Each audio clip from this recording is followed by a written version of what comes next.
Magandang araw sa atin mga sir, at meron tayong customer. Ang customer po nito ay ang issue niya ay wala siyang flasher, wala siyang signal light. O natin yung kanyang ignition switch. Problema daw, wala siyang signal light. Signal light natin, yan, wala. Pero malakas naman battery niya, wala siyang signal light. Yan. Gumagana yung kanyang signal light. Nahirapan daw yung customer kasi nga wala siyang signal light. Wala talaga. Sa indicator niya walang signal light. Yan. At bubuksan natin dito sa kanyang kahan. Dito kasi yung mga flasher relay nito, yung Eurosport. Yan. Check natin kung anong problema sa kanyang flasher. Yan mga sir, nabuksan na natin yung kanyang headlight. Yan, dito sa harapan. Yan, i-check natin yung kanyang supply ng ating signal light. Yun dito sa switch na to. Ito yung papunta doon sa handle switch. Yan. I-check natin yung yan, ang main supply ng signal light na itong Eurosport, naka-pattern sa Honda. Yan. Itong kulay gray na wire. Yan. Ito yung papunta doon sa signal light switch. Yan. Ito yung kanyang common or main supply ng signal light. Ito yung galing sa ating flasher relay. Yan, i-check natin kung mayroong supply dito, kung nagpa-flash. Yan. Yan, i-on natin yung kanyang ignition switch. Yan, naka-on na. Tapos gamit tayong test light, body ground. Ito natin ilagay sa ano, yan, body ground. Tapos check muna natin yung ating test light kung gumagana. Yan. Dito tayo mag-test sa ano. Tingnan natin kung gumagana yung ating test light. Yan, gumagana yung ating test light.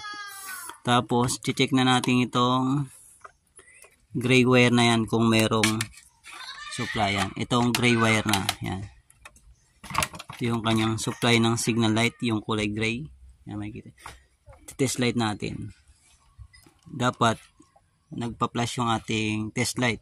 Yan, wala yung kulay gray na yan. Ito yung kulay gray, makikita nyo mga sir. Dapat yan nagbi-blink. Ibig sabihin may problema sa kanyang flasher relay. Yan, kasi ito yung kulay gray na yan, ito yung main supply ng ating signal light galing sa flasher relay. Yan, hindi siya nagpa-flash, ibig sabihin may problema yung kanyang flasher relay. Yan. I-check natin yung kanyang flasher relay dito sa loob nito. Yan mga sir. Buksan muna natin yung kanyang kaha. Yan mga sir. Buksan na natin yung kanyang kaha. At ito yung kanyang flasher relay. Yan. Yan.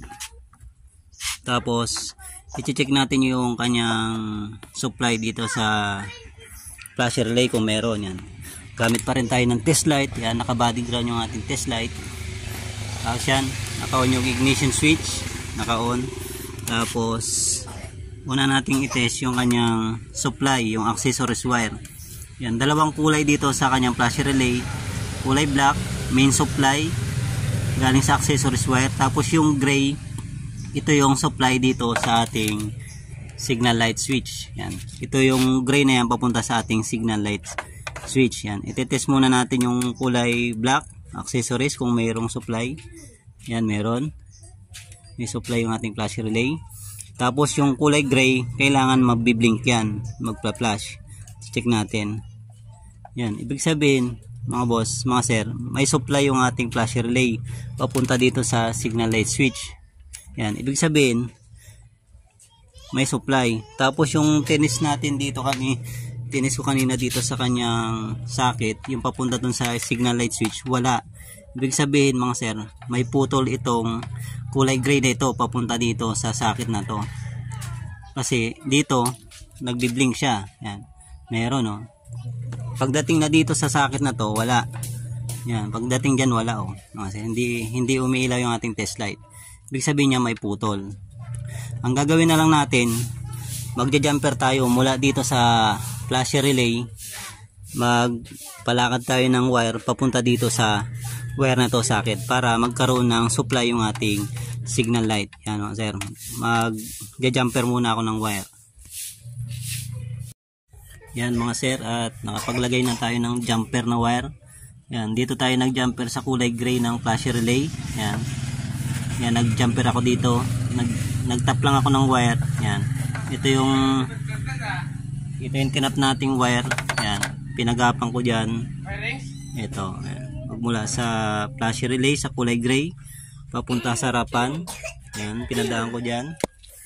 At ito na yung wire na galing doon sa flasher relay. Itong kulay green na wire yan, dyan ko na siya pinadaan sa harness nya. Yan, tapos tinap ko dito sa kulay gray na rin na sa may socket. Yan, dyan natin ginamper. Kisa bakbakin natin yung harness nya, nag-jumper na lang tayo. Yan yung pinaka madaling paraan. Yan, para magkaroon ng supply yung kulay gray papunta sa ating signal light switch. At titest na natin kung meron na siyang supply. On natin yung kanyang ignition switch. Nakaw na yung ignition switch. Tapos titest na natin yung kulay gray na kanina walang supply. Test na natin. Yan mga sir, kita nyo, meron na siyang supply.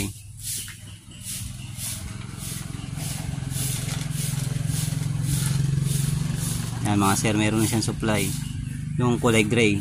Yan, nagbiblink na yung ating test light. Yan, at try natin sa kanyang signal light switch kung meron na. Yan, meron na mga sir. Kanina wala. Yan, meron na siya. Tapos kabila, yan, meron na rin natin. Yan, meron na mga sir.